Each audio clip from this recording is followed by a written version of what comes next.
Without any delaying, we are going towards our session.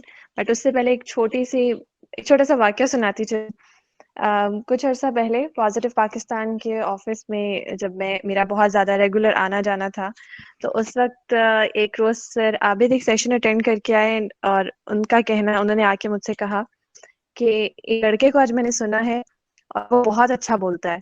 तो उसकी बात सुन के बहुत मुझे अच्छा लगा है। तो मैं चाहूँगी कि आप हमारे एक सेशन के लिए इनको इनवाइट करें, उनसे राब्ता करें। और ये अल्फाज सुन के कि मैं एक लड़के को सुन के आया हूँ, मेरे ज़हन में एक इमेज क्या आया कि कोई यंग लड़का होगा। यंग तो वो है, बट इन द सेंस के जो सर ने कहा कि कोई बच्चा है, इट वाज़ लाइक दैट। तो मैंने कहा चलें सर, मैं आई विल कॉन्टैक्ट हिम।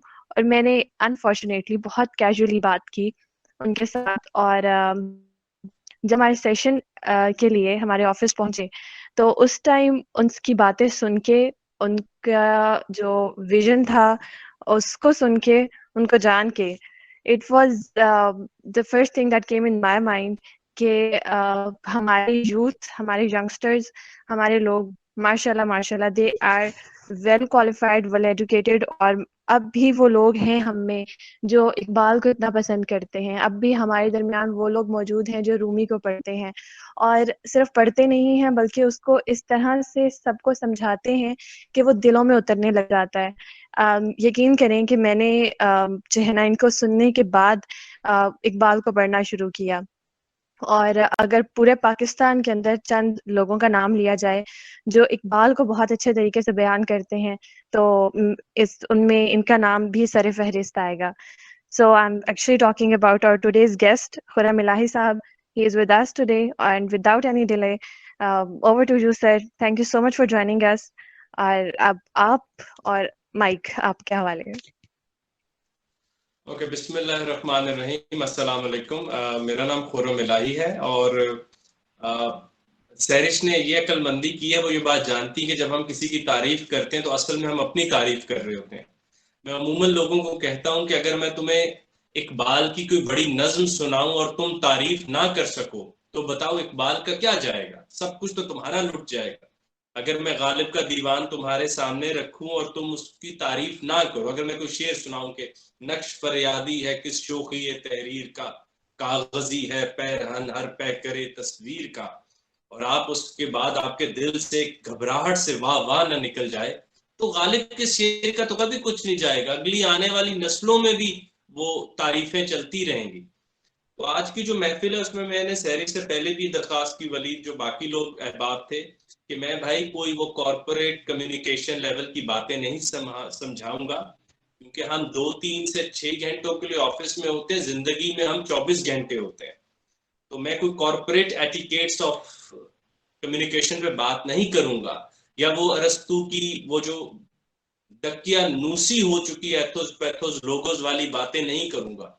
मैं अरस्तु की रिटोरिक से चंद लाइनें नहीं पढ़ूंगा आज, और इकबाल से भी बहुत कम बातें करूंगा। आज मैं खुसूसन बात करूंगा कम्युनिकेशन पे, और हम खुदावन करीम की बड़ी तरीन किताब कुरान से लेकर, बाइबल से लेकर, इकबाल, नून मीम राशिद, हॉलीवुड में अल्फाजों को कैसे चुन बताया जाता है, और काफी चीजों से आते हुए हम नीचे आएंगे ताकि हमें कम्युनिकेट करना आए गैरों के साथ, अपने साथ और खुदा के साथ। यही हमारी 3 लोकेल ऑफ कम्युनिकेशन होती है। पहली, कि मैं खुद से बात करने के लायक बन जाऊं। मैं ऐसे ऐसे लोगों को जानता हूं कि वो 40-40 साल तक खुद से गुफ्तगू मैसर नहीं होती। नंबर 2, गैर से बात करते हुए, जिसको हम फिलॉसफी में दी अदर कहते हैं, उससे मैं कैसे बात करूं। और तीसरा, वो जो उन सबको पालने वाला है, मुझे भी पालता है, अदर को भी पालता है, उससे कैसे बात करूं, और खुसूसन उसकी खामोश अशिया से कैसे बात करूं, मैं गुलों से कैसे बात करूं, मैं पहाड़ों से कैसे बात करूं, और मैं कैसे बात करूं इन दरियाओं के साथ। क्या मूसा ने बात ना की दरिया के साथ? या कह दीजिए कि वो एक मिथोलॉजिकल वाक्य रद्द कर दें आप हिम्मत करके। क्या आकाए दो जहां सरकारे दो आलम ने नहीं बात की पहाड़ के साथ? या आप कह दीजिए, या हिम्मत करके रद्द कर दीजिए। अगर की है तो भाई वो तरीके ढूंढिए, और जल्द जल्द ढूंढिए, क्योंकि जिंदगी बहुत तेजी से गुजर रही है। तो मैंने जो अपने स्टेटस पे लाइन लगाई वो एग्जिस्टेंशियल तहरीक के बाद जो दुनिया का सबसे बड़ा थिएटर लिखा गया है, लिखा जाएगा, और ये मैं यूनान से लेके आज तक के थिएटर की बात कर रहा हूँ, थोड़ा बहुत पढ़ने का मौका मिला, वो सैमुअल बेकेट का मास्टरपीस वेटिंग फॉर गोडो से था, जिसमें दो किरदार एक दूसरे से बात कर रहे होते हैं और पहला किरदार दूसरे से कहता है कि ये सब गुफ्तगू क्यों कर रहे हैं और ये किस चीज के बारे में गुफ्तगू कर रहे हैं। तो वेल्दमीर अस्टरगॉन को कहता है, तो अस्टरगॉन कहता है what are they talking about, तो आगे कहता है दे टॉकिंग अबाउट लाइफ, कहते हैं किस चीज के बारे में बात कर रहे हैं, कहते हैं ये जिंदगी के बारे में बात कर रहे हैं। तो वो आगे से वो जवाब देता है जिस जवाब पे नोबेल प्राइज हाथ में लिटरेचर का रख देना चाहिए था। वो कहते हैं ये किस शय के बारे में बात कर रहे हैं, जो अभी हम मजलिस लगाए बैठे हैं कुछ 60 के करीब लोग, कहते हैं ये किस शय के बारे में बात कर, कहते हैं जिंदगी के बारे में बात कर रहे हैं। वो कहते हैं they are alive, is it not enough for them, मगर ये सब जिंदा है, बात करने की क्या जरूरत है। हम मोहब्बत में होते हैं तो साथ ही कम्युनिकेट करते हैं, हो गई है तुमसे मोहब्बत। हम इश्क कर बैठते हैं तो कम्युनिकेट करते हैं, हम नफरत कर बैठे तो कम्युनिकेट करते हैं। हमें किसी से कोई जज्बा जुड़ जाए, खा वो नफरत को, हमें कम्युनिकेट करना होता है। जैसे कम्युनिकेट किया गया, और अब मैं वापस आता हूं आज के लेक्चर को मुकम्मल गुफ्तगू को धारे में डालते हुए, लाइक कैचिंग द एरो, जैसे जब खुदा ने कम्युनिकेट करना था तो अल्लाह ताला ने फरिश्तों को कहा वअल्लमल आदम अस्मा कुल्लहा, ये अफजल इसलिए है, ये अशरफ इसलिए है फकत क्योंकि मैंने इसको इस्म सिखा दिया, I've taught him words, मैंने इसको अल्फाज में मानी डालना सिखा दिया। अगर आज का इसके बाद का कोई लेक्चर ना भी सुन पाए तो उसका कोई हर्ज नहीं होगा। आप कभी तन्हाई में बैठ के सोचिए कि हम किस तरह आवाजों में मानी डालकर एक दूसरे को बोलते हैं तो दिल दहल जाते हैं और आंखें बह जाती हैं। अम्मी एक आवाज है, इश्क, हुस्न, मोहब्बत, या रसूल अल्लाह मुझ पे करम कीजिए, ये आवाजें हैं।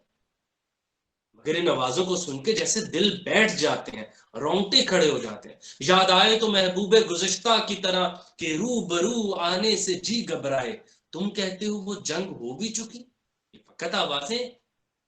मगर कब इंसानों ने मिलकर तायुन किया कि इश्क, जब ये आवाज होगी इश्क तो इसके मानी ये हुआ करेंगे। जॉन कहते थे नफरत के लफ्ज में नफरत से ज्यादा नफरत है, इसको दीवार पे लिखो, दीवार से नफरत शुरू हो जाती है। फाउंडेशन ऑफ कम्युनिकेशन उन आवाजों में मानी डालने के प्रोसेस को कहते हैं, और फिर वो पानी जो पुराना होता रहे उसको निकालते रहना और फ्रेश पानी डालते रहना ताकि ये आवाजें जिंदा रहें, ताकि हम कायनात में जिंदा रहने की दलील दे सकें। आप मुझे बताइए हमारे पास है क्या इन आवाजों के अलावा। मैं जल्दी से पढ़ देता हूँ, नून मीम राशिद की जिंदगी से डरते हो, जिंदगी तो तुम भी हो, जिंदगी तो हम भी है। आदमी से डरते हो, आदमी तो तुम भी हो, आदमी तो हम भी है। आदमी जुबां भी है, आदमी बयां भी है, उससे तुम नहीं डरते। हरफो मानी के रिश्ते हाय आहन से आदमी है वाबस्ता, आदमी के दामन से जिंदगी है वाबस्ता, उनसे तुम नहीं डरते। आगे जाके वो कहते हैं लब अगर नहीं हिलते, लब अगर नहीं हिलते, हाथ जाग उठते हैं राह का निशान बनकर, नूर की जुबान बनकर हाथ बोल उठते हैं सुबह की अज़ान बनकर। रोशनी से डरते हो, रोशनी तो तुम भी है, रोशनी तो हम भी है। तो यहाँ हमें नून मीम ने बताया कि अगर हम ना भी बोल पाए तो हमारी मैंडेटरी कम्युनिकेशन कायनात से बहुत ज्यादा जरूरी है। अगर आप में से किसी को बाइबल, मैंने खुसूसन आज की महफिल से पहले बुलाया, तो जेनेसिस पहला चैप्टर है, उसे आप देखेंगे तो वहां भी ऐसी बात ही मिलती है। In the beginning the word was God, the word and the word was God and the word was with the God. तो आपको हैरानी हो जाती है। आप में से अगर किसी को फिजिक्स पढ़ने का मौका मिले तो वो कभी ये सोचेगा कि हमारे यहाँ तो कायनात बनने का तरीका ही आवाजों पे है। खुदावंद करीम ने कुन फरमाया, कायनात तश्कील हो गई, हो जा। अब ये एक आवाज है, हुक्म है, हो गई। मगर हमने इस बेदर्दी से, अपना हरूफ से, अल्फाज से, स्टेटमेंट से, जुबानों से रिश्ता तोड़ा है कि आज अफसोस भी बहुत छोटा वर्ड है इस सब के लिए। तो आपको एक और मूवी याद कराता चलूं कि अल्फाज क्या है, अल्फाज कितनी बड़ी हकीकत होते हैं। कि rise of the planet of the apps में जब वो मॉन्की या एप गाड़ी चला रहा है, पेंटिंग बना रहा है, खाना पका रहा है, कंप्यूटर यूज कर रहा है, मैथ्स के जवाब दे रहा है, वो उसे इंटेलिजेंट नहीं समझते, मगर एक दिन वो उसको करंट लगाते हैं और वो आगे से कहता है नो, तो सब डर जाते हैं कि इसने जिंदगी क्लेम कर ली है। He has claimed life because he has spoken, ये बोल पड़ा है। वो हरफे राज कि मुझको सिखा गया है जुनू, इकबाल क्या कहते हैं, वो हरफे राज के मुझको सिखा गया है जुनू, खुदा मुझे अब नफ्स जिब्राइल दे तो कहूं। एक स्टेटमेंट बदलती है, चंद हरूफ जाते हैं ना कान में, ला इलाहा इल्लल्लाह मोहम्मद रसूलुल्लाह, तो क्या वो फाउंडेशनल चेंज पैदा करते हैं चंद अल्फाज, वो हमें सोचना चाहिए। तो कम्युनिकेशन की फाउंडेशन में सबसे पहली बात है कि तारीख में जाइए और सोचिए कि लैंग्वेज कैसे बनी गई और क्यों इंसानों ने एक दूसरे से गुफ्तगू करने को जरूरी समझा, और गुफ्तगू किए बगैर क्या अहम काम थे जो ना हो पाते, कायनात क्यों नहीं चल पा रही थी, हमें अफजल अल्फाजों की बुनियाद पर क्यों समझा गया, वगैरह वगैरह। और कभी कुरान के ऊपर भी आप गौर कीजिए कि वही सबसे सुप्रीम फॉर्म, वहम सबसे कम्युनिकेशन की बदतरीन फॉर्म, और हत्ता के शहद की मक्खी तक को कम्युनिकेशन सिखाई गई जिसमें कुरान बताता है। या दोबारा आप कुरान की तरफ रुख करेंगे और सोचे कि मूसा जैसा बरगजीदा पैगंबर क्यों भाई को मांगते हैं कि वो बेहतर बात कर लेते हैं, ही कैन कम्युनिकेट वेल। क्यों सोचिए, एक आजाद देने वाले को सबसे पहले ये देखते हैं कि आवाज अच्छी है। अब यही वो बातें हैं जिनकी तरफ मैं अभी आगे आ जाऊंगा, जिस पर हम बात करेंगे।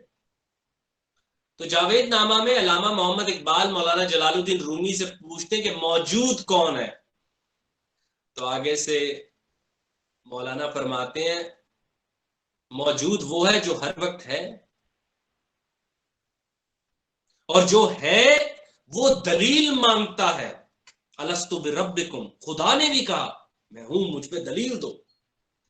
कम्युनिकेशन की हाईएस्ट फॉर्म ये है कि अशिया आपके आगे चीखें कि सैरिश, अली अवान, जितने नाम मेरे सामने से, तुम सब हमारे नाम लो ताकि हम होने के लायक बन जाएं।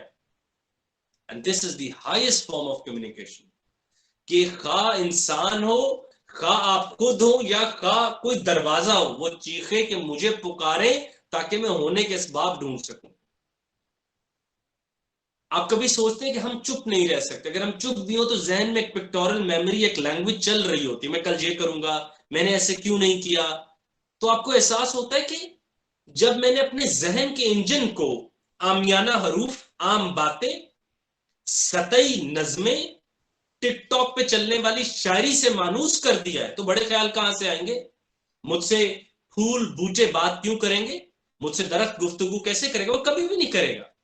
जितने आप गैरतमंद है उतनी खुदा की ये कायनात गैरतमंद है। ये अब जैसे मैं वलीद को ताहिर से पुकारूं तो ये नहीं मुड़ता, तो जब आप किसी शय को किसी बदतरीन नाम से पुकारेंगे तो वो क्यों मुड़ के आपको जवाब देगी। या हम उन्हें सही नामों से पुकारते हैं और हमारे दिल नहीं है, सिल है, वो चीजें हमें जवाब नहीं देती, वो हमें इंटरेस्ट नहीं रखती। आप पुकारते रहे 1000 बार, है फूल मुझसे बात कर, वो नहीं करता। और यही फूल इकबाल से बात करता है लाला सहराई में, तू शाख से क्यों पूछा, मैं शाख से क्यों टूटा, एक जज्बाए पैदाई, एक लज्जते जगताई। दूसरी बात, आप जिंदगी में कुछ भी करना चाहते हैं तो कम्युनिकेशन की हाईएस्ट फॉर्म जो आम इंसानों खुसूसन उम्मतियों को दी गई है वो है शायरी का जौक पैदा करें अपने अंदर। कभी डॉक्टर इसरार अहमद को बोलते सुने, कभी सईद आयतुल्लाह को किसी ईरान में बोलते देखिए, किसी तुर्की के आलिम को बोलते देखें, किसी मिस्र के आलिम को बोलते देखें, कभी हिंद के किसी को बोलते देखें, तो आपको एहसास होगा कि शायरी का हमसे लेना देना ही नहीं रहा, बल्कि शायरी पढ़ना दूर की बात, हम सुनने के लायक नहीं रहे। और हमारे जवाल की वजूहात को ढूंढनी थोड़ी है। आप देखिए, हमारे जवाल के लिए एज ए उम्मत हमें सिर्फ यही देख लेना कि हम खुश किन बातों पे होते हैं या हम गूगल पे सर्च क्या करते हैं, बस ये दो बातें देख ले तो पता चल जाएगा भाई जवाल किस बात का है। क्यों जरूरी है गुफ्तगू, क्यों जरूरी है अल्फाज दोस्ती, क्यों जरूरी है ये 8वीं 9वीं की किताबों से बढ़कर और ये सतही पीएचडी और एमफिल के नामों पे ना जानते हुए मैं अल्फाज दोस्ती क्यों पैदा कर रही है। पहली बात तो बता दी कि भाई कुरान में मैं वादा कर बैठा हूं। दूसरी बात मैंने बता दी कि मैं कुरान में वादा कर बैठा हूं। फिर मैंने बताया कि खुदा ये चाहता है, खुदा हम तक जब बात पहुंचाता है तो अल्फाज और हरूफ की सूरत में पहुंचाता है। अगर हम इसका दावा करते हैं तो अल्फाज हमसे बात क्यों नहीं करते। और मेरे एक लेक्चर पढ़ा हुआ यूट्यूब के ऊपर कि कुरान कैसे पढ़ा जाना चाहिए। तो भाई जब हमें स्टीफन हॉकिंग की आम सी किताब हमारे जाहिल जहनों को समझ नहीं आती तो बगैर इल्म हमें खुदावंद करीम की सबसे बड़ी किताब कैसे समझ आएगी। क्योंकि हमारी अल्फाज दोस्ती नहीं है तो वो चीजें हमारे अंदर तब्दीली पैदा नहीं करती। हमें फहम तो आ रहा है, तासीर नहीं आ रही, किसी किस्म की तासीर नहीं आ रही। सबसे ज्यादा नसीहतें मैं करता हूँ, फिर सहरिश करती होंगी, फिर वलीद करते होंगे, फिर जैन करते होंगे। खुद उस नसीहत को हम सुनने के लायक नहीं रहे, खुद उस नसीहत के मुताबिक बदलने के लायक नहीं रहे। फहम बहुत है, इन अल्फाज ने हमें अंडरस्टैंडिंग बहुत पैदा किया, कोई एक्सपीरियंस पैदा नहीं किया, कोई तासीर पैदा नहीं की। और यहां फिर अल्फाजों की तरफ जब हम दोबारा रजू करते हैं तो अहमद जावेद साहब फरमाते हैं कि भाई इल्म तो जानने का नाम ही नहीं होता, भाई इल्म तो बनने का नाम होता है। अल्फाज ऐसी आवाजों को कहते हैं जिनको सुनने के बाद तुम्हारे अंदर हलचल मच जाती है, बस वो अल्फाज है। कि हम सब नियत करें कि भाई इस दफा मैं एतकाफ बैठूंगा कुलियात इकबाल के साथ, मौलाना रूम किसी बड़ी मसनवी के साथ, और बाहर आऊंगा तो बदला हुआ आऊंगा, वो आवाजें मेरे अंदर गूंजती रहेंगी और मैं बदल जाऊंगा। और अब मैं इस पे दलील भी दे दूं, और इस पे दलील ये बनती है कि ये चंद अल्फाज सुन के हजरत उमर के रसूल को के जान के दरपे है। मैं अब आपको एक दलील देता हूं जिसके बाद आप सबको एक ज़ौक़ है इस महफिल का कि ला इलाहा इल्लल्लाह मोहम्मद रसूलुल्लाह अशहदु अन्ना मुहम्मदन अब्दुहु व रसूलुहु पढ़ लिया है। हाँ, बस सब गुनाह माफ है पिछले, अब बदल जाओ, अब गम छोड़ दो, गीबत छोड़ दो, अब हसद छोड़ दो, अब बदल जाओ। अब सितारों को देखा करो, अब कायनात को देखा करो, अब रात और दिन के आने जाने में निशानी ढूंढा करो, आसमां और जमीन के बनने में हर वक्त निशानी ढूंढा करो, उठते बैठते करवटें बदलते अब उसको ढूंढा करो, उसको याद किया करो। क्यों? क्योंकि तुमने चंद आवाजें सुनी है जिनका मुरक्कब ये है कि कोई खुदा नहीं अल्लाह के अलावा। चंद आवाजें होती हैं। आप देखिए कि हम किन चीजों पर कम्युनिकेशन पढ़ रहे हैं। 6-6 महीने का कोर्स हम पढ़ते हैं, उसके बाद हम गालिब को नहीं पढ़ सकते। क्या कम्युनिकेशन पढ़ी मैंने? क्या गालिब से बुलंद कोई लिखारी होगा? कॉर्पोरेट में आके चाहते हैं, मैं उधर एग्जांपल दे देता हूं, इधर आ जाइए तो 6-6 महीने बिजनेस कम्युनिकेशन से आप कहें कि चिट्ठी लिख दे, ऐसी चिट्ठी लिख दे जिसको पढ़ने के बाद एक दूसरे मजहब वाला कहे कि मेरी जान भी कुर्बान तेरे ऊपर, वो चिट्ठी तो लिख दे मुझे 6 महीने के कोर्स के बाद। चल सब छोड़े जी, आपका भाई मुल्क से बाहर है, उसको एक चिट्ठी लिख दें जिसको पढ़ते हुए डाकिया उसे भीगा हुआ लेकर जाए कि रास्ते में मैं बहुत रोए हूं, तेरे भाई ने चिट्ठी भेजी है भाई, वो चिट्ठी तो लिख दें। हम हैं कि अल्फाज के अलावा इश्क करते हैं तो क्या होता है, बस कहना होता है, उसके बाद मैं आपसे प्यार कर बैठे। तो अब आप सोचिए कि हमारी क्या अल्फाज दोस्ती रह गई। What have we left with ourselves, हमने अपने पल्ले छोड़ा क्या है? घटिया शायरी, अलामा इकबाल की वो नज़में जो वो खुद ना पढ़ना चाहे, मौलाना रूम के गलत अशार, बानो कुदसिया से जुड़ी हुई गलत स्टेटमेंट्स के अलावा हमारे पास हमारा असासा क्या है? हमें उनकी चीजों के बारे में पता ही नहीं। तो अब हम आते हैं थोड़ा सा इस बात की तरफ कि अल्फाज क्यों जरूरी है। तो मैंने आपको बताया जैसे जब इकबाल कहते हैं वो हर पे राज के मुझको सिखा गया है जुनू, खुदा मुझे नफ्से जिब्राइल दे तो कहूं। ये चंद अल्फाज है, अल्लाह तूने अपना ईमान मुझे ऐसे अपने नबी के थ्रू कम्युनिकेट किया है कि अब मेरे अंदर आग लगी, अब कम अज कम जिब्राइल का नफ्स हो तो मैं बयां करूं मेरे अंदर क्या आग लग चुकी है। या मुझे याद आ रहा है इकबाल का वो शेर, ये अल्फाज इंसान को ऐसे तैयार कर देते ना कि हो हल्का है यारा तो बेरेशम की तरह नर्म, हो रज़्म को बातिल तो फौलाद है मोमिन। कि फिर वो अल्फाजों से जब वो बैठा होता है तो वो अपने दिलों की नरमी भी बयान कर सकता है, अपनी तलवार की सख्ती भी बयान कर सकता है। तो जैसे फरमाया कि फहम है भाई हमारे पास किसी किस्म की तासीर नहीं रही, और बहुत बहुत बहुत घबराहट की बात है। अल्फाज बनते कैसे हैं, ये बहुत आम सवाल है। एक तो वो अल्फाज हैं जो हिस्ट्री में प्रिपेयर्ड हो चुके हैं, डिक्शनरी में लिखे जा चुके हैं, मगर आप एक बात याद रखिएगा, अल्फाज जायद है शय के ऊपर। अब मैं प्योर फलसफे की बात कर रहा हूं, क्योंकि मोहम्मद मुस्तफ़ा के उम्मतियों के लिए 7 सीज और अरस्तु की चंद बातें, और भाई ये तो आधे घंटे। मैं ये आजादी से बात करना चाहता हूं, सोचे इकबाल जिसके मुल्क का मुफक्किर था, जिसने बुनियाद रखी, आज उसकी हजारों नहीं लाखों तालिबे इल्म इकबाल के मुल्क में मोटिवेशन के लिए मैस्लो का मॉडल, जो कि सबसे बेहतर जानवरों पे पूरा उतरता है, उससे इंस्पिरेशन लेते हैं। तो अक्ल, अल्फाज, जब हम किसी शय को देखते हैं, जैसे कि मैं इस किताब को अगर देखूं, तो इस किताब को देखते हुए जब मैं इसको बाहर से देखता हूं तो मैं इसे किताब कहता हूं, और मैं इससे तासीर लेकर इसको सूद के साथ वापस करता हूं। हमें वो सूद देना नहीं आ रहा अब इस कायनात को। यही कायनात इकबाल ने देखी, रूमी ने देखी, अतार ने देखी, गजाली, राजी, किंदी ने देखी।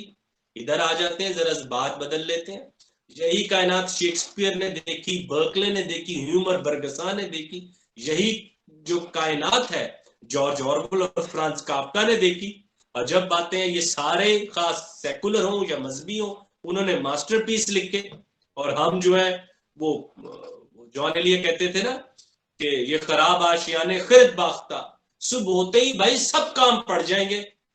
ओ भाई अभी तो हम इतनी इतनी आइडियलिस्ट बातें और आयतें पढ़ रहे हैं, सुबह बसों की कतारों में खड़े होंगे, आम से अशारों से मुतासिर हो रहे होंगे, और अपने जहन को इतनी आदत छोटी चीजों की डाल लेंगे कि हम बड़े मंजर के लिए अंधे हो जाएंगे।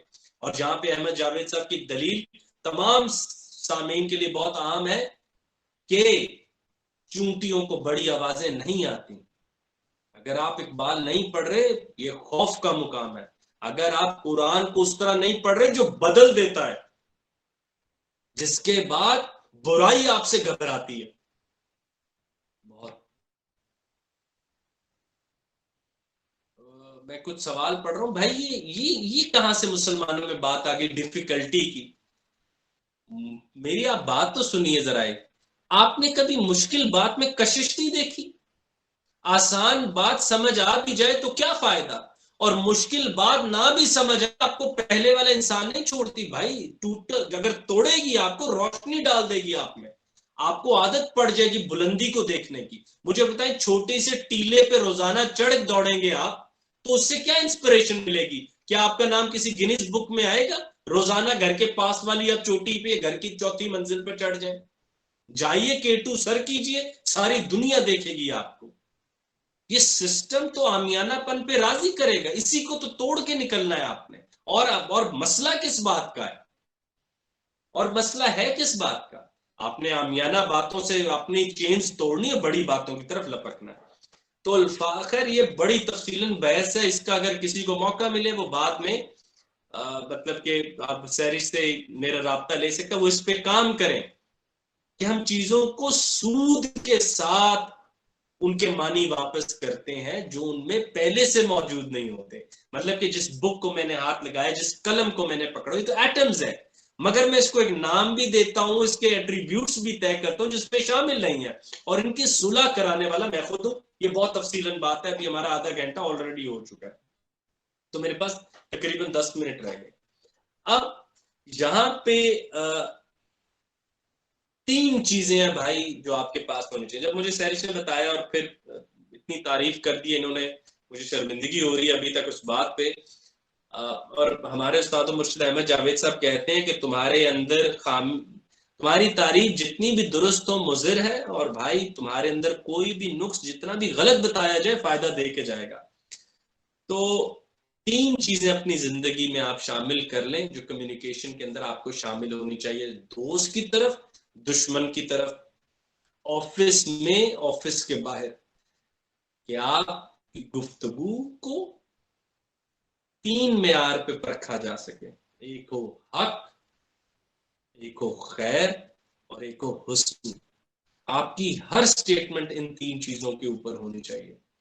हक, ट्रुथफुलनेस, खैर, गुड, अफलातून की टर्म है गुड वाली, वर्चुअस, और तीसरा हुस्न, ब्यूटी।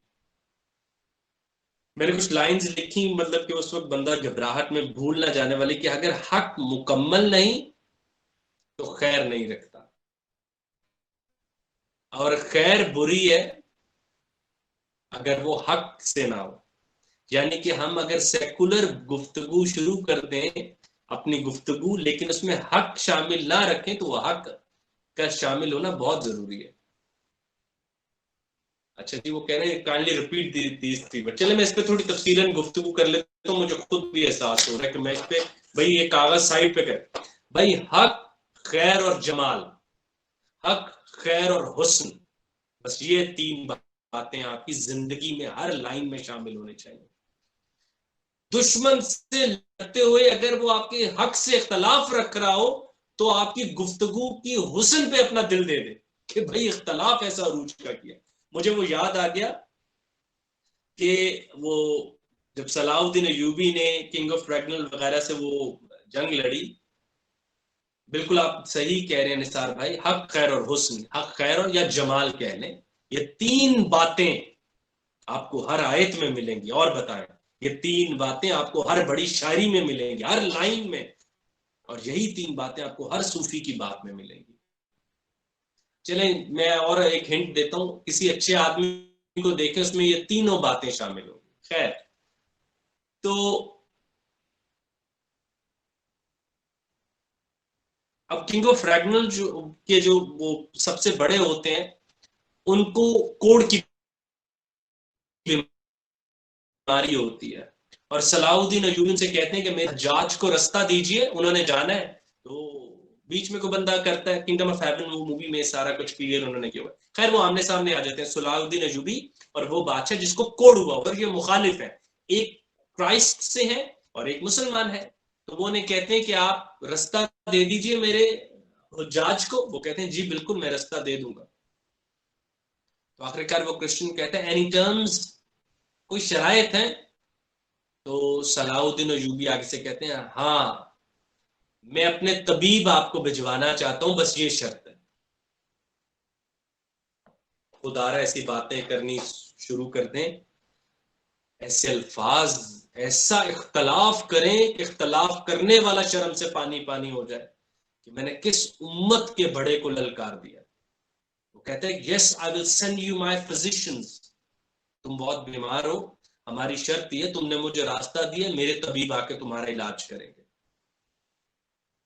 आजकल इख्तलाफ करने वाला शर्मसार हो जाता है कि ये तो वो उम्मत थी जिनके नबी ने नसीहत नहीं की थी, क्योंकि खुद चीनी खाई थी। उस उम्मत, उस नबी का मानने वाला मुझसे इख्तलाफ करते हुए गाली गलौज से शुरू कर रहा है, जिसके नबी ने सारी उम्र ऐसी बात को पास ना आने दिया, तसव्वुर में भी नहीं आता। या उसी उम्मत का मानने वाला, उसी रसूल का मानने वाला जिन्होंने जुबान पकड़ के कहा कि तुम अपनी जुबानों की वजह से जन्नत या जहन्नुम में जाओगे। अफजल वो है जिसकी जुबान साफ है। आज हमें वहां पे, मैं इस हदीस के बाद क्या बचता है भाई मुझ जैसे की औकात के मैं बात करूं। अब मैंडेटरी हो गया 2 चीजें, मैं हक को अभी भी थोड़ा साइड पे करता हूं। आपकी गुफ्तगू में 2 बातें हो, खैर और जमाल, खैर और जमाल। आप जब किसी से रास्ता मांगे तो आपको पता चले, मतलब कि वो रास्ता देने को एहसान समझे। आप किसी से इख्तलाफ करें तो वो कहे कि आपने इख्तलाफ करके मेरा ज़ौक़ बुलंद कर दिया है, इस जमाल से आपने किया।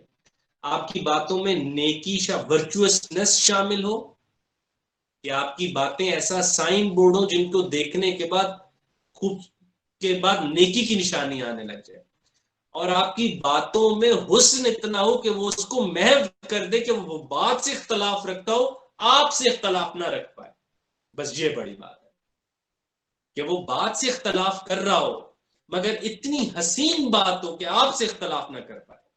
वो कहे कि भाई मैं आपको अभी तो मुमकिन नहीं है, लेकिन आप आइंदा कहें तो मैं ना नहीं करूंगा, वो आप मजबूर हो जाइए बात के देने। तो भाई अल्फाज हद्दे वजूद है, अल्फाजों से हम जाने जाते हैं, अल्फाजों से हम परखे जाते हैं, हम अल्फाज ही तो अल्फाज है। मेरे एक दोस्त हैं, वो पिछले दिनों ही, बहुत जवान दोस्त है, वो फौत हुए। तो अब वक्त कम रह गया, तो 3-4 मिनटों में मैं ये वाकया सुनाता हूँ। 14 सितंबर, नहीं 14 नवंबर को मेरे दोस्त, मुझसे कम उम्र और नून मीम राशिद और जॉन को पढ़ने वाले, हमें इस दुनिया से छोड़कर चले गए। और बहुत प्यारा आदमी, चंद मिनटों में नून मीम राशिद को इंग्लिश में ट्रांसलेट कर लेते थे। खुदा के ऊपर जरा ईमान तो कम रखते थे, मगर अल्फाजों से दोस्ती ऐसे रखते थे कि हम जैसे भी उनके गर्विदा होते थे। तो मैंने कभी किसी जमाने में चंद ऐसे ही भाई बैठे बैठे बातें की थी कि मुल्ला की जिंदगी में सिर्फ नमाज ही नमाज, फनकार की जिंदगी में सिर्फ साज ही साज, जॉन के कमरे में है किताबें सिर्फ, और मेरी जिंदगी फकत अल्फाज ही अल्फाज। भाई हमारी जिंदगी अल्फाज के अलावा और होती क्या है। तो जब वो फौत हुए, तो उन्होंने, जब हमारी दोस्ती हुई थी, तो कहा था ये मुझे गिफ्ट कर दो।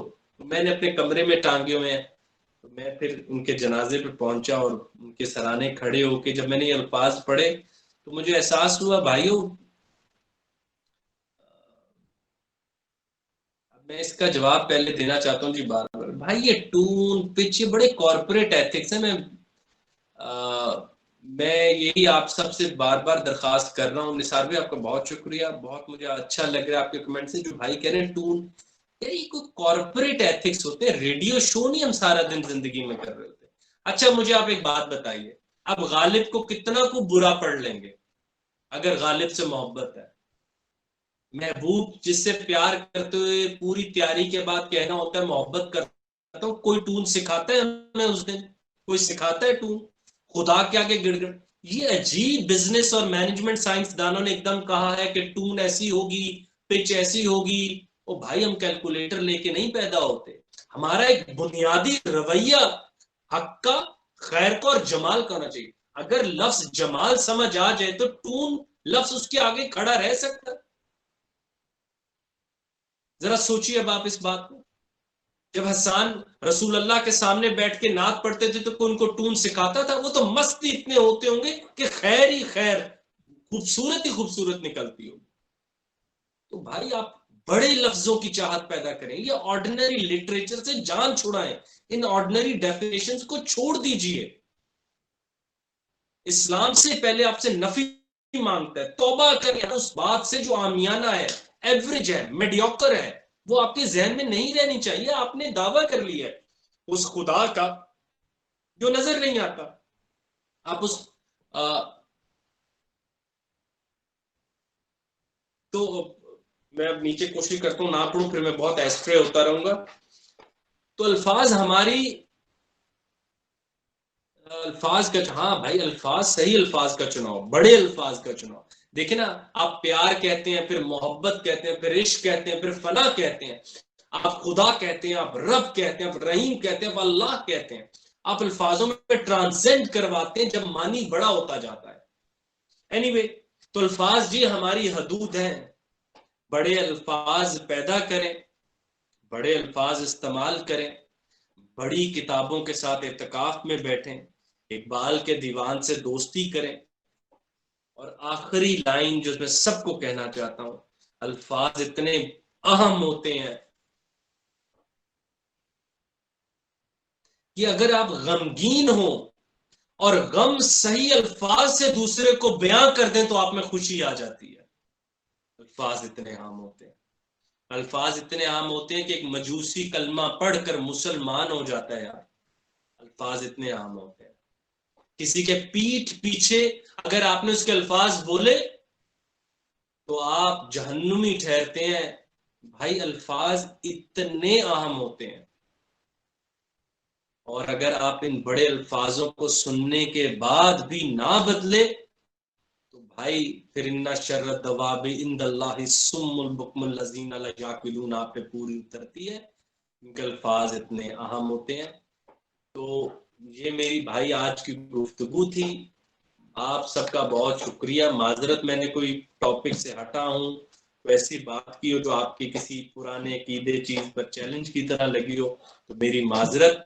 बड़ी बातों की कशिश पैदा करें, बड़ी बातों से मोहब्बत पैदा करें, और अपने अंदर एक खौफ पैदा करें कि हम जवाल के उस मकाम पर आ चुके हैं जिसके नीचे और जगह नहीं है भाई, वरना हम और नीचे अभी जाते। देखिए उम्मत का क्या हाल हो चुका है। किस आसानी से एक मुल्क का प्राइम मिनिस्टर मेरे रसूल के ऊपर बात करने की आजादी ले चुका है। इसमें अपने अंदर भी फिक्र पैदा करें कि हम सबके होते हैं, क्योंकि हमने क्या कर लिया, कितने नोबेल हमने ले लिए, कितनी किताबें हमने ले ली। हम तो अल्लाह माफ करे मौलाना रूम को अलिफ शफक से पढ़ने वाली कौम बन गए हैं। क्या हम कहते हैं मौलाना रूम कौन है, वहां अलिफ शफक और औरत तुम बताओ, वो जिसकी पहली किताब का ना लेना देना है रूमी से ना आखिरी का, इकबाल घर में बैठा है जो उस पर लिखना चाह रहा है, उसको हम सुनना नहीं चाह रहे कि इकबाल तुम बताओ रूमी कौन है, फिर रूमी से भी पूछ लेंगे। तो इससे ज्यादा सवाल तो आता ही नहीं होता कि इकबाल का नाम लिया जाए तो मुझे नफरत होगी है शेर से, खुद ही को कर बुलंद इतना। भाई इसके अलावा शेर हैं, आइए मैं आपको दिखाऊं। जिब्रीलो इब्लीस, मस्जिद कुर्तबा, इब्लीस की मस्जिद से शूरा, जावेद नामा, इसरार खुदी। मगर हमें तो भाई आसानी चाहिए, हमें मुश्किल बातों से क्या लेना देना। तो हमें अब जाग जाना चाहिए। ने कर मकाने इजाजत, हमें जाग जाना चाहिए। बेदार शो बेदार शो, मौलाना रूम कहते थे, बेदार शो बेदार शो। अब जाग जाओ, बेजार शो बेजार शो, और भाई बेजार हो जाओ, अपनी हदूद को तोड़ो, बाहर निकलो, बड़ी आवाजें पैदा करो, बड़े अल्फाज इस्तेमाल करो, ताकि खुदा का रहम हम पर आए और हमारी उल्टी भी सीधी हो जाए। वाखिर दावाना अल्हम्दुलिल्लाह रब्बिल आलमीन। बहुत शुक्रिया सर। हमेशा की तरह आज भी वही बात है कि सुनना शुरू करते हैं तो हम भूल जाते हैं कि वक्त कितना गुजर चुका है और कितना रहता है। काफी सारे क्वेश्चंस आए हुए हैं, हम उनको भी देख लेते हैं, और बाकी भी आप लोगों में से जिस चीज का जो जो सवाल है आप लोग यहाँ पे मैसेज में लिखते हैं, हम सर से बारी बारी पूछ लेते हैं। सर एक क्वेश्चन आया है कि रिकमेंडेड बुक्स या वैसे जिनसे अपनी गुफ्तगू को बेहतर किया जाए। You talked about Iqbal's poetry, Ghalib sir, any other suggestions? और इनके अलावा क्या प्रैक्टिकल वेज हैं जो मेजॉरिटी ऑफ पीपल अप्रोच करके बेहतरी ला सकते हैं? पहली बात कि इकबाल को भाई बांगे तरह की जान छोड़ देंगे मेरे हाथ देखे। बड़े आदमी को उसकी टोपी से पहचाना जाता है, जूती से नहीं पहचाना जाता। उसकी टोपी को देखें, उसने क्या कहा था कि ये हूं मैं। हिम्मत पैदा करें, उधर हाथ डालें। 13 किताबें साथ रखनी नज्म समझने के लिए, तो बाले जबरील पढ़ें। दूसरी किताब जिया मोहिउद्दीन साहब की आवाज में इकबाल सुने, यूट्यूब भरा पड़ा है जिया मोहिउद्दीन साहब। तीसरी मैं ना भी बताऊं तो सहरिश बता देंगी, जिसने अहमद जावेद साहब को सुनने का ज़ौक पैदा कर लिया। ये इल्म, ये कोई शय ही नहीं है जो मैं कह रहा हूं, अहमद जावेद साहब को। अब आते हैं किताबों पे। मैं भाई बहुत फलसफे का फैन हूं। मुझे जॉर्ज ऑरवेल बहुत पसंद है। 1984 उनकी किताब है, अंग्रेजी की बड़ी तरीन किताबों में से वो किताब है। इसके अलावा नून नीम राशिद को पढ़िए, फैज को पढ़िए, गालिब को पढ़िए, इकबाल को पढ़िए, सिराज औरंगाबादी की कई नज़में उनको पढ़िए, फारसी सीखिए, सीखे नहीं आती सराहने रखिए, मौलाना रूम को पढ़े। और अब मैं वो जवाब दे देता हूं जो मैं असल में देता होता हूं। अच्छा रीडर ये नहीं पूछता कि क्या पढ़ना है, मिस्टर बुक्स में चला जाता है और भाई ले आता है और शुरू कर देता है, और फिर अल्लाह अपना कर्म करता है। और कम्युनिकेशन अच्छी करने के लिए उन लोगों के साथ बैठे जो गुफ्तार करनी जानते हो। भाई मैं अफगानिस्तान में था, तो वहां जो ड्राइवर थे वो फारसी दां थे, तो वो उतरे तो फल फ्रूट लेना था, तो वो फल लेकर वापस आए, तो मैंने उनसे कहा भाई फारसी को फल खरीदने के लिए भी कोई बोलता है? फिर वो बहुत खुश हो इस बात से। भाई को फारसी फल लेने के लिए थोड़ी होती है, फारसी तो खुदा से बात करने के लिए होती है, कायनात से बात करने के लिए होती है। तो लोगों में बैठे जो अच्छी गुफ्तगू करते हो, जिया मोहिउद्दीन साहब को सुने, और सबसे बढ़ के मेरे उस्ताद और मुर्शिद अहमद जावेद साहब को सुने, और George Orwell, Franz Kafka, Albert Camus, मैं ये नाम लेता जो, इट्स वेरी टफ यार। अगर आप मुझसे पूछें बेहतरीन किताब, बेहतरीन लिखारी कौन है, मेरे लिए तो बहुत मुश्किल है चुनना, बहुत मुश्किल, नामुमकिन है। बस शुरू कर दें कहीं से भी। देखिए जब कायनात इनफाइनाइट होता है, कहीं भी उंगली रखो सेंटर बन जाता है। Start from anywhere, that's it.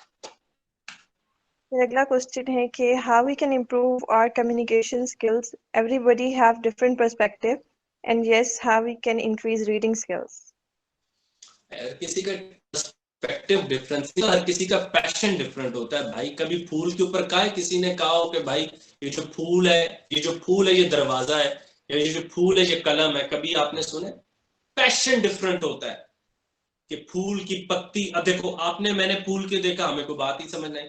अब एक बात कह रहे हैं कि फूल की पत्ती से कट सकता है हीरे का जिगर। अब ये कितना करीब से उसने फूल को समझा हुआ। मर्दे नादा पे कलामे नर्मो नाजुक बेअसर। तो पैशन डिफरेंट होता है, आप कितना इस कायनात को जानना चाहते हैं, वो फर्क होता है। तो वही, क्योंकि अल्फाज पढ़ने की हद तक और होते हैं, सुनने की हद तक और होते हैं, बोलने की हद तक और होते हैं। मैंने अल्फाजों को बोलना ज़िया-ए-मुहय्यद्दीन साहब से सीखा बहुत ज्यादा। मैं उनसे कभी नहीं मिला हुआ, लेकिन उनके ऑडियोज मिल जाती हैं। तो मैं सफर करते हुए सबसे ज्यादा टाइम को यूज करता हूँ, और जब ऑफिस जा रहा होता हूँ, जब आ रहा होता हूँ, तो मैं बहुत अच्छा कंटेंट सुनने की कोशिश करता हूँ। और अहमद जावेद साहब को बहुत ज्यादा सुनता हूँ। मैं अपने टीवी पे अमूमन यूट्यूब भी देख रहा होता हूँ, जिसमें अहमद जावेद साहब के लेक्चर्स होते हैं, और उनसे मैं वो स्टेटमेंट्स बाहर निकालता हूँ, उनके लंबे लंबे लेक्चर्स में से एसेंस बाहर निकालता हूँ। उससे मेरी तरबियत हो जाती है, कमरे में जरा रूहानियत आ जाती है। बिल्कुल सही से। एक और क्वेश्चन है कि कैसे अपनी बात को दूसरे तक डिटर्मिनिज्म पढ़े, लिंग्विस्टिक डिटर्मिनिज्म वाला सवाल मैं छोड़ना नहीं चाहता, ये कोई अभी आया। जो अभी अच्छा, if linguistic determinism is there, it means nature allows to construct signified or signifier because mind wants observation and evaluation. What is the center, the mind or the nature? Mind, मेरे मुताबिक, क्योंकि मैं एक स्कॉलर हूँ छोटा मोटा, तो मेरे मुताबिक man is the measure of everything. इस पे वाकया सुना देता हूँ, ये बहुत काम आएगा आपके। देखें, अशिया जो मादी दुनिया है, इनमें इनकी साउंड्स हैं, मगर वो साउंड सेलेबल्स में नहीं है। अगर आपने बेटा पैथागोरस को पढ़ा तो उसने क्या कहा था, कायनात में दो ही चीजें, एक नंबर्स और आवाजें। हम वो हैं जिन्होंने आवाजों में मानी भरना सीख लिया है। यहां से हमने कायनात तब्दील करके रख दी, पूरी की पूरी का। देखो ना, वर्ड कायनात इस कायनात से बड़ा है, बस मुआवजा कर दिया इंसानों ने। वो जो इकबाल, ये जरा शेर सुने गालिब का, कि हर कदम दूरी मंजिल है नुमाया मुझसे, नहीं नहीं नहीं, यार ये बहुत आम शेर है, और यहाँ पे बहुत जरूरी है आपके लिए समझना। जैन भाई अगर आप इस वक्त मौजूद है तो माइक करके बोले ना, हाँ, तेरे सर्व कामत से एक कद्दे आदम क़यामत के फितने को कम देखते हैं। वो कहते हैं मैंने, मेरा महबूब जो है वो क़यामत से भी इतना बड़ा है। अब यहाँ टेक्ट ये गालिब ने कहा कि क़यामत का तस्वुर हमारे जहन में इतना बड़ा है कि मुझे कभी कभी लगता है जैसे असल क़यामत थोड़ी छोटी ही होगी भाई उससे। तो अल्फाज इतना बड़ा एक एक कैनवस बना देते हैं, जितनी बड़ी वो शय होती नहीं है, तभी हम मानी डालते रहते हैं और वो चलता रहता है। लेकिन मैं आपकी इस टर्म से बहुत इंप्रेस हुआ हूं जाती तौर पे। बहुत बड़ा लिंग्विस्टिक डिटर्मिनिज्म है, और हमारे लिए ज्यादा मुश्किल है, क्योंकि आप, मैं, सैरिश, जैन जो जुबान इस्तेमाल कर रहे हैं, जो हम चीजों को जिन नामों से पुकार रहे हैं, इन चीजों के नाम चीजों ने भी नहीं रखे, अशियाब ने भी रखे, जुल्म ये हमने भी नहीं रखे। हमें भी हिस्ट्री से डिटर्मिनिस्टिकली मिले, हम इस्तेमाल कर रहे हैं, और नया मानी थोड़ा थोड़ा ऊपर डालने की कोशिश करते रहते हैं। तो एक अल्लाह के वली थे, उन्होंने कमरे के बाहर लिख के लगाया हुआ था, यहाँ पढ़े लिखे लोगों को पढ़ाया जाता है। जब वो लोग अंदर गए, कुछ पढ़े लिखे हमारे जैसे जाहिल, तो उन्होंने कहा भाई अंदर क्या पढ़ाया जाता है? तो उन्होंने कहा भाई आप क्या जानते हैं? उन्होंने कहा हम सब कुछ जानते हैं, फलसफी। उन्होंने कहा बताएं वो मेरे कोच यार, वो सामने सहन में क्या? उन्होंने कहा दरख्त। तो उन्होंने कहा दरख्त ने इनाम खुद बताया आपको। तो ये वो लोग हैं जो आप दूसरी साइड करें नेचरिस्ट हैं, मैं लेकिन मैन साइड को अफजल समझता हूँ कि man is the mayor of everything. ये मेरी जाती राय है, स्कॉलरली राय है, मैं इसके ऊपर दलाल भी रखता हूँ। तो मेरे मुताबिक इंसान अफजल है जो अशिया को दलील देता है मौजूद रहो और उनको सही नामों से पुकारता है ताकि उनकी भी अफजाइश होती रहे। बिल्कुल सही सर। सर एक और क्वेश्चन है कि कैसे अपनी बात को दूसरे तक बेहतर अंदाज में पहुंचाया जा सकता है? मैं आपको हल्फन अगर इसका जवाब दूं ना तो उसे सुने। कोई बात किसी दूसरे को ना करें जो आपने खुद ना जिंदगी में की हो, कोई बात जिंदगी में दूसरे को ना करें जो आप एक्सपीरियंस ना करना चाहते हैं, वो मत करें दूसरों को। ये जो हमें हमारी क्यों आदत पड़ गई आम बातें सुनने की। रसूल अल्लाह ने फरमाया कि इस बच्चे को कल लेकर आए, कल कहूंगा। भाई आप पैगंबर वक्त हैं, आपने जिन बातों और की तबलीग तदरीस की वो आपने गुनाह नौजुबिल्लाह मिन जालिक, मेरे पैगंबर मुनज़्ज़ा इनोसेंट बियॉन्ड। रसूल अल्लाह ने इसलिए कहा कि इस बच्चे को कल लेकर आना, क्योंकि आज चीनी खाई कल नहीं खाई होगी तो कल सीने से निकाल के सीने में मारूंगा। मैं अपने अल्फाज से आकाए दो जहां होते हुए इस बच्चे में फहम नहीं पैदा करना चाहता कि चीनी खाने से सेहत खराब होती है। मैं इस बच्चे में तासीर पैदा करना चाहता हूं कि आइंदा तू चीनी ना खा के दिखा। ये खत्म हो गया हमारे मुआशरे में। हमारे मुआशरे से ज्यादा कहीं नसीहत नहीं होती भाई। हमारे मुआशरे से ज्यादा कहीं ज्यादा फेसबुक पे चलते, इस तरह लगता है सारे अल्लाह के वली बैठे हैं, मगर फहम सबके पास, तासीर किसी के पास नहीं, क्योंकि हमने अल्फाजों को लिव नहीं किया, हमने अल्फाजों को अपने अंदर गूंजने नहीं दिया।